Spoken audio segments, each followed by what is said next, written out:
میں ایک جگہ گیا، ایک درویش سے ملاقات تھی، ملاقات تو نہ ہو سکے، میں نے وہاں نماز پڑھی، وہ وہاں نماز پڑھتے تھے۔ میں جب واپس آیا میں نے اپنے بیٹوں کو کہا مجھے نماز کے سجدے کا نور ملا ہے، وہاں سجدے کا نور ملا ہے، اور نماز کے سجدے میں جہاں دیکھنا ہے اس کا نور ملا ہے۔ اگر یقین جانیے کہ اگر ہم اپنے مسائل کو حل کرنا چاہتے ہیں، اپنی مشکلوں کو دور کرنا چاہتے ہیں، اور اپنی قبروں میں دکھی نہیں ہونا چاہتے، قبروں میں دکھی نہیں ہونا چاہتے، یا پھر قبروں میں دعائیں مانگیں، نعمت اور سعادت ہے۔ کیوں؟ صاحب مزار کو، صاحب قبر کو دعا کے لیے کہنا حرام نہیں ہے۔ ایک بات میں اکثر عرض کیا کرتا ہوں کہ اپنی نسلوں کو غریب، فقیر، منگتا، مفلس، بھکاری چھوڑ کے نہ جائیں۔ آپ کہیں گے ہمارے بس میں نہیں ہے، میں کہوں گا اللہ کے ان وعدوں کو پورا کر کے جائیں جن وعدوں پہ نسلوں کے پلنے کے وعدے ہیں۔ کیوں؟ اللہ سچا، اللہ کا وعدہ سچا۔ یہ عمل کرو کہ میں تمہاری نسلوں کو پالوں گا، اور جس کی مثال میں اکثر دیا کرتا ہوں، آج بھی درباروں کے مجاور گدی نشین بہترین طریقے سے پل رہے ہیں، پل رہے ہیں۔ کیوں؟ ان کے جو بڑے تھے، جن کی وہ نسلیں ہیں، انہوں نے وہ اعمال کیے تھے جن پہ پلنے کے وعدے تھے، ملنے کے وعدے تھے۔ تمہیں پال کے دکھاؤں گا، تمہیں کھلا کے دکھاؤں گا، ساری دنیا، ساری زمین تانبے کی بن جائے اور آسمان سے ایک قطرہ بارش کا نہ گرے، میں پال کے دکھاؤں گا۔ ساری دنیا میں جتنی مہنگائیاں ہو جائیں، جتنے کرونے 9/11 آ جائیں، تمہیں پال کے دکھاؤں گا۔ انسان جب بے چین اور پریشان ہوتا ہے، اس کے پاس دو راستے ہیں، یا اسباب کو اختیار کرے یا پھر مسبب الاسباب کو۔ قسمت والے کو مل جاتا ہے، اور شقی اور بدبخت کو خود ملتا نہیں۔ اس کی وضاحت کروں گا۔ اور پھر قسمت والا ہے، وہ دھکے کھا کے اس سے ملتا ہے۔ مثلاً وقت آتا ہے اسے دعا کا موقع مل جاتا ہے، کہ دعا کی ترتیب مل جاتی ہے، کسی نے بتا دیا یہ تسبیح کر لے، یہ وظیفہ کر لے۔ ایک شخص حضرت امام جعفر صادق رحم اللہ سلام اللہ کی خدمت میں حاضر ہوا، دور سے دیکھا، اور دور سے دیکھ کے اس کے بارے میں فرمایا، اے شخص اگر میرے پاس نہ آ تو اچھا ہے، آیا ہے تو آ جا۔ خدام اٹھے اس کو روکنے کے لیے، خدام اٹھے، فرمایا اسے آنے دو۔ جب وہ بیٹھا تو کہا کہ تیری پیشانی پہ شقاوت لکھی ہوئی ہے، بدبختی لکھی ہوئی ہے۔ دو افراد ہیں، یا سعید ہیں یا شقی ہیں۔ میرے آقا سرور کونین صلی اللہ تعالی علیہ وسلم کی دعائیں ہیں باقاعدہ ایسے لوگوں کے لیے جو اگر شقی ہیں، اللہ ان کو سعید بنا دے، ان کو سعادت مند لوگوں میں شامل کر دے۔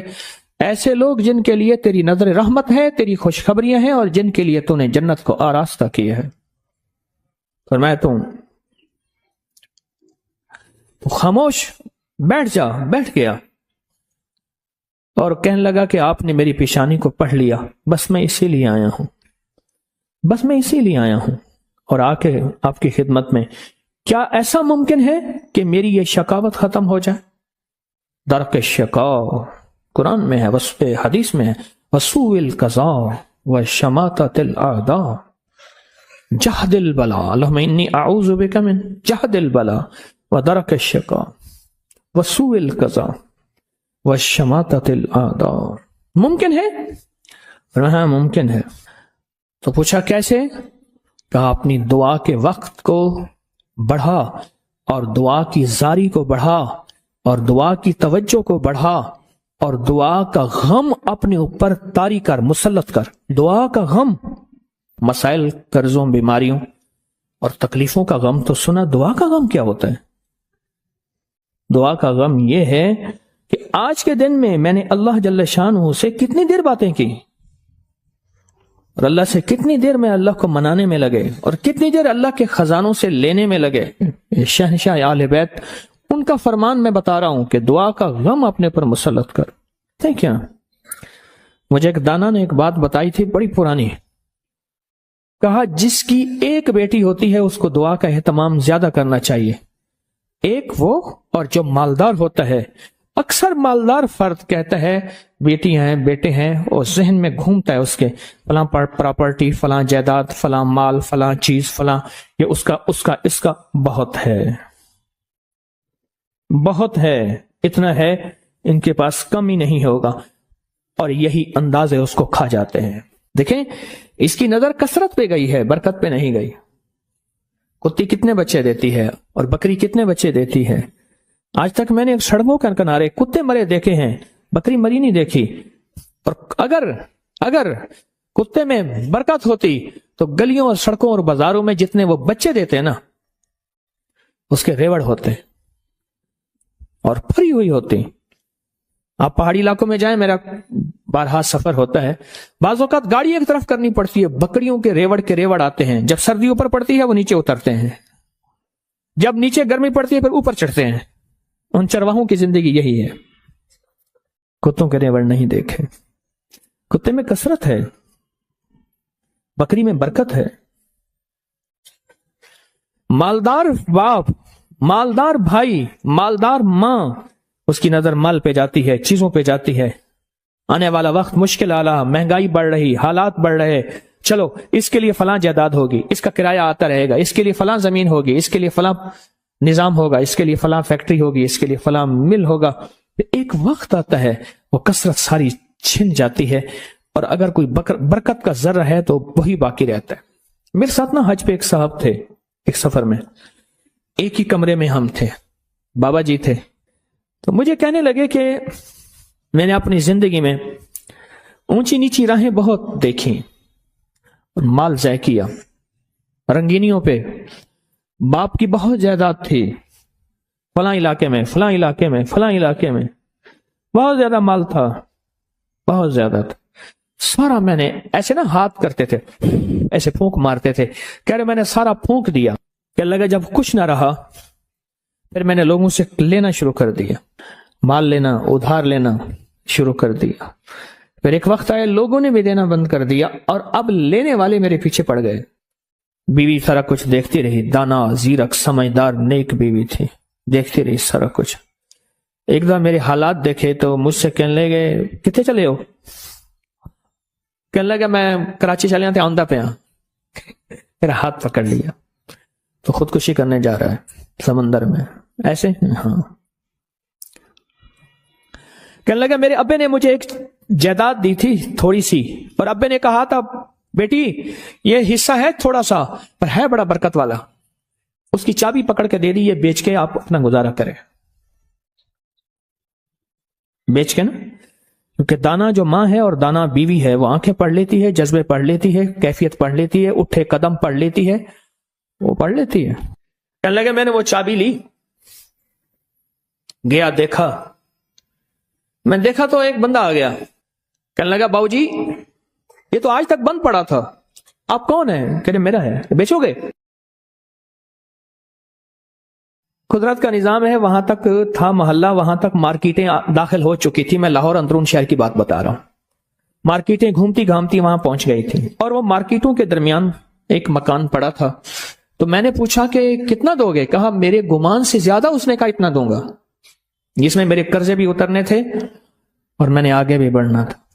پر وہ رزق حلال کا وہ چھوٹا سا مکان کہا میں نے بیچا. بس اس نے بیچنے کے بعد میرے جذبے، میری سوچیں، میری کیفیت بدل گئی. 7 سالہ دور چرخ تھا ساغر کا ایک جام، نکلے جو میں کدے سے دنیا بدل گئے. نکلے جو میں کدے سے دنیا بدل گئے. اور کہا کہ بس اس پہ میں نے جو پھر کام شروع کیا، جو مجھے رب نے برکت دی، جو مجھے رب نے نوازا، اور مجھے رب نے جو عطا کیا، اتنا اتنا اتنا. آج بھی زندہ ہے وہ بابا جی. یہ حلال تھا اور اس میں برکت تھی، کثرت نہیں تھی، اور کثرت ختم ہو گئی تھی. برکت نے اپنا رنگ دکھایا اور برکت باقی رہ گئی. اگر ہم چاہتے ہیں کہ اپنے بخت اور نصیب اور پیشانی میں کچھ بھروا دیں، مقدر، بخت، نصیب، عزت، دولت، رزق، روحانیت، تو کچھ وقت دعاؤں کو دیں. محمود غزنوی سے کسی نے پوچھا بادشاہ بھی ہے. 1000 سال پہلے 1974 میں کابل میں زلزلہ آیا، اس کی قبر پھٹی. 1000 سال کے بعد محمود غزنوی ویسے کہ ویسے تھا. اس کا کفن بھی میلا نہیں ہوا تھا کہ بلیا اسی مرنا نہ ہے، بلیا اسی مرنا نہ ہی، گور پہ آ کوئی اور. اللہ کے عاشق زندہ ہوتے ہیں. تو کسی نے پوچھا محمود سے، محمود غزنوی رحمت اللہ تعالی علیہ سے، بادشاہ بھی ہیں، بادشاہ بھی ہیں اور اتنے اللہ کے ولی اور اتنے نیک. عجب بات بتاؤ. کہا جب بھی کوئی خطا کا وقت آتا ہے اور خطا کی گھڑی آتی ہے، ایسا وقت ہے کہ جس وقت میں، غور سے سنیے گا، بڑی کام کی بات ہے، شاید یہ بات میرے منہ سے پہلی دفعہ نکل رہی ہے، میرے ہزاروں درس پڑے ہیں نیٹ پہ. میں جب بھی کوئی خطا اور گناہ کی گھڑی آتی ہے اور اس پہ مجھے قدرت ہوتی ہے. کیا ہوتی ہے؟ قدرت ہوتی ہے. میرے سامنے میرے والد کی دعا آ کے کھڑی ہو جاتی ہے، میرے سامنے میرے والد کی دعا آ کے کھڑی ہو جاتی ہے، اور اس گناہ اور میرے درمیان میں وہ دعا ایک دم دیوار بن جاتی ہے، اور اللہ پاک مجھے عافیت اور عفت کہتے ہیں پاک دامنی کو، اللہ مجھے عافیت اور عفت عطا فرماتا ہے. دعا نسلوں میں جاتی ہے.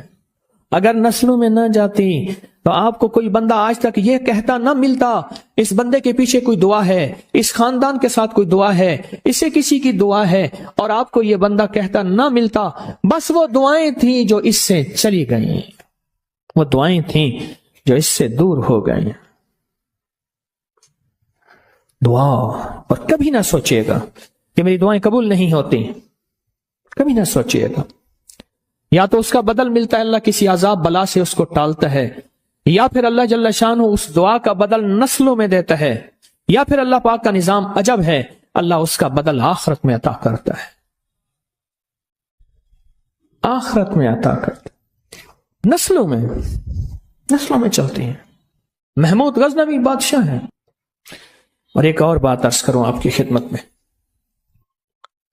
کوئی بھی ایسا وقت آئے جس وقت میں مجھے قدرت ہے کسی کے مال کو اپنا مال بنانے کی، یا کسی خطا گناہ پہ، یا کوئی آنکھوں کا، کوئی جذبوں کا، کوئی کانوں کا، کوئی ہاتھوں کا، کوئی بھی گناہ پہ مجھے قدرت ہے، طاقت ہے، میں کر سکتا ہوں، اور اچانک خیال آیا کہ اللہ دیکھ رہا ہے، محض اللہ کے خوف سے، کسی کیمرے کسی بندے کے نہیں، محض اللہ کے خوف سے بندہ ہٹ گیا، اور اس گھڑی کو یاد رکھ کے اللہ کو دے دیا کہ اللہ تو جانتا ہے میں نے محض تیرے لیے یہ کیا تھا. اور جس وقت کوئی عذاب بلا مصیبت پریشانی مشکل آئے، اللہ کو اس گھڑی کا واسطہ دے کے وہ مصیبت ٹلوا لے. حدیث میں آتا ہے، معتبر مستند حدیث ہے، 3 افراد سفر میں گئے، بارش طوفان، کسی غار میں گئے، بڑا پتھر آیا غار کے منہ کے اوپر، تینوں نے بہت کوشش کی، پتھر نہ ہل سکا. ہر بندے نے اپنی دعا مانگی. ایک نے والدہ کی، والدین کی خدمت کی دعا مانگی، ایک نے ایک مزدور کا پورا حق دینے کی دعا مانگی. اللہ اگر والدین کی وہ خدمت تیری بارگاہ میں قبول ہے تو پتھر ہٹا دے. تھوڑا سا ہٹ گیا، پر اتنا نہیں کہ انسان تینوں اس میں سے نکل سکے. دوسرے نے کہا کہ مولا ایک مزدور تھا، مزدوری چھوڑ کے چلا گیا، اس کی مزدوری سے بکریاں لی، پھر ایک دفعہ لینے آیا تو میں نے اس کو وہ ساری بکریاں دی، وہ حیران ہوا. سخیا کا اگر وہ نیکی تیری بارگاہ میں قبول ہے تو آج یہ پتھر ہٹا دے. تو پتھر تھوڑا سا ہٹ گیا، اتنا نہیں ہٹا کہ اس میں سے لوگ نکل سکے. کہ آخری نے دعا کی کہ اللہ میری ایک رشتے میں رشتہ دار تھی اور اس کو ضرورت تھی، اور اس کی میں نے کہا کہ میری چاہت پورا کر، اس نے مجبوراً، میں قریب میں گیا تو اللہ کے خوف سے ہٹ گیا. ایسا کیا کہ اگر وہ عمل تیری بارگاہ میں قبول ہے تو پتھر ہٹا. کہنے لگا پتھر ایک دم ہٹ گیا. گناہ نہ کر کے حضرت عباس رضی اللہ تعالیٰ عنہ، کسی نے پوچھا کہ ایک وہ شخص ہے جو نیکیاں کرتا ہے پر تھوڑا سا گناہ کر لیتا ہے، اور ایک وہ شخص ہے جو صرف نیکیاں کرتا ہے، آپ کو کون سا پسند ہے؟ فرمایا ایک وہ شخص ہے اگر اس سے خطا ہوتی ہے اور استغفار کرتا ہے اور توبہ کرتا ہے اور ندامت کرتا ہے، اللہ کو توبہ پسند ہے. کسی نے حضرت اللہم صلی علی محمد معروف کرخی رحمت اللہ علیہ سے پوچھا آپ نے کسی کے ماتھے پہ بدبختی کی علامت دیکھی ہے؟ فرمایا ہاں دیکھی. کس پہ؟ کہا جو اللہ کے دوستوں کی تحقیق میں لگ جاتا ہے، ان کی جاسوسی میں لگ جاتا ہے، ان کا پیچھا کرتا ہے. اللہ کے دوستوں کی تحقیق میں لگ جاتا ہے، ان کی جاسوسی میں لگ جاتا ہے، ان کی سراغ رسانی میں لگ جاتا ہے، کیا کر رہے ہیں، کہاں سے آ رہے ہیں، اس وقت کیا کر رہے تھے، کون آ رہا ہے، کون جا رہا ہے، چیزیں کہاں سے آ رہی ہیں، یہ کیا ہے، میں اس تحقیق میں لگ جاتا ہے، میں اس کی پیشانی پہ میں نے اس کو اجڑتے دیکھا۔ ہمارے پاس آج بہترین موقع ہے دعا کا، اور کبھی نہ دیکھیں کہ میری دعا قبول نہیں ہوتی۔ کیوں؟ ہمارے پاس دو چیزیں ہیں قبولیت کے لیے، ایک توبہ ہے، ندامت ہے، جس توبہ نہ کرنے کی وجہ سے دعائیں منہ پہ مار دی جاتی ہیں، اور دوسرا ہمارے پاس درود پاک ہے، اور میں جس دعا سے اول اور آخر میں درود پاک پڑھا جاتا ہے، اللہ بارگاہ اپنی رحمت میں اس دعا کو قبول فرماتے ہیں، اس دعا کو قبول فرماتے ہیں، جس دعا سے اول اور آخر درود پاک پڑھا جاتا ہے۔ اور دعائیں نسلوں میں کام آتی ہیں۔ وَقَانَ أَبُوهُمَا صَالِحًا، یہ قرآن پاک میں ہے کہ حضرت موسیٰ اور حضرت خضر علیہ السلام کا واقعہ، میں اس سمندر کو دیکھ رہا تھا جہاں یہ واقعہ تھا، مرج البحرین۔ اوہ کیا اللہ کا نظام ہے، اللہ نے کیا نظام بنایا ہے۔ فرمایا کہ جب وہ واقعہ ہوا تو ایک واقعہ یہاں بھی ہوا، ایک واقعہ، میں کوئی اس واقعے کا ایک چھوٹا سا اور منظر بھی بتاؤں۔ اللہ پاک نے فرمایا موسیٰ، ہمارا ایک بندہ ہے، اس کو ہم نے اپنے غیبی علوم عطا کیے ہیں۔ کون سے علوم؟ لدنی، وحبی اور اسرار کائنات کے نظام عطا کیے ہیں، ان سے جا کے علم سیکھیں۔ وہ پیغمبر ہے جس کا 28 پاروں میں نام اللہ نے لیا ہے اور 2 پاروں میں اشارے ہیں، 30 پاروں میں اس کا نام موسیٰ علیہ السلام کا آیا ہے، اور اللہ اسے بھیج رہے ہیں۔ اب جب گئے نا تو خضر علیہ السلام چادر اوڑھ کے سو رہے ہیں، خضر علیہ السلام چادر اوڑھ کے سو رہے ہیں۔ انہوں نے سلام کیا، کوئی توجہ نہیں کی، پھر سلام کیا، پھر توجہ نہیں، پھر سلام کر کے کہا ہاں بھائی کون ہے تو، کیوں پریشان کر رہا ہے؟ اس نے کہا جی میں موسیٰ ہوں بنی اسرائیل میں۔